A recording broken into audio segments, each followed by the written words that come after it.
So what else have we got in the bundle that has found its way to the EP? Yes, I'm trying to think of them in order. Lesser Walked Road. Mm-hmm. Yeah, so that was also written at a similar time. A lot of them actually came from that time.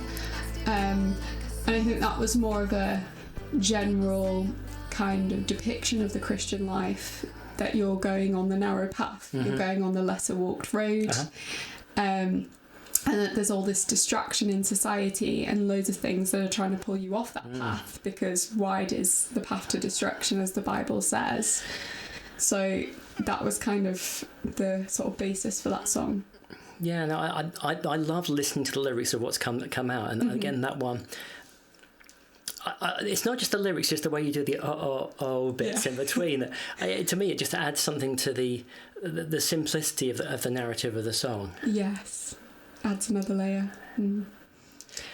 Yeah, there's some particular lines that I'm just trying to record the lyrics. I should have done my research properly. It's been a few months since we actually finished recording this. But in terms of the lines of that song, just really sort of struck me, not just the Lesser Walk Road bit, but other bits of lyrics. You've got other bits that you want to talk about and run through. You're going to have the same problem. It's been a while since I wrote it, a while since I sang it. A while since I've sang it as well.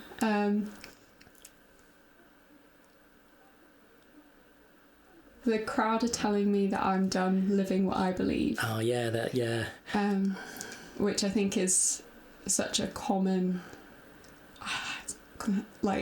view on Christians. Yeah. That, you see the science, this doesn't make sense, or that's what people assume.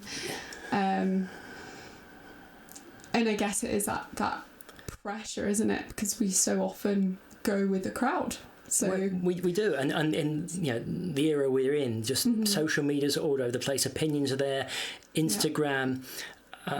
You end up with having a constant awareness that people are going to comment, possibly to your face rather than just behind your back, about things. It's not necessarily even online trolling, but there's a prevailing zeitgeist. And if you hold up your hand and say something different, we've got a society right at the moment that is tolerant of everything and intolerant of anything that doesn't toe the party line. Yes. In a way, it's bizarre. It's a bizarre, strange dichotomy that you can't put your hand up for fear of being cancelled if you don't agree with the majority view. If you try and walk the narrow path rather than the wide path that everybody agrees on, you risk being cancelled, or not in the same necessary sense of persecution that we have in the Bible, but it's an element of to dare to walk the narrow path, to dare to put your hand up and say, no, there's something I believe in.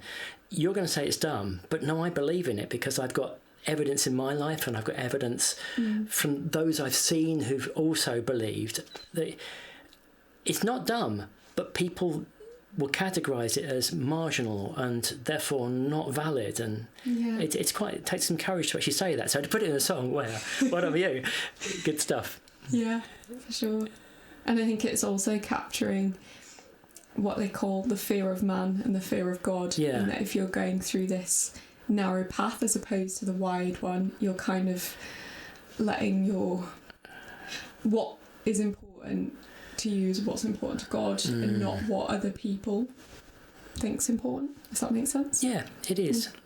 And sometimes it's difficult to articulate that, but to say it in a song and to have crafted it, and I think it's a good statement to make, and hopefully people will take courage from that and listen to the song and go, and I'm going to stand up for what I believe, and I'm going to walk the path according to my values and my beliefs. I'm not going to be swayed by the social peer pressure that's around me when I've got something really valuable that I want to live by, even though I might not always be talking about it. You're living by it, you're walking that path.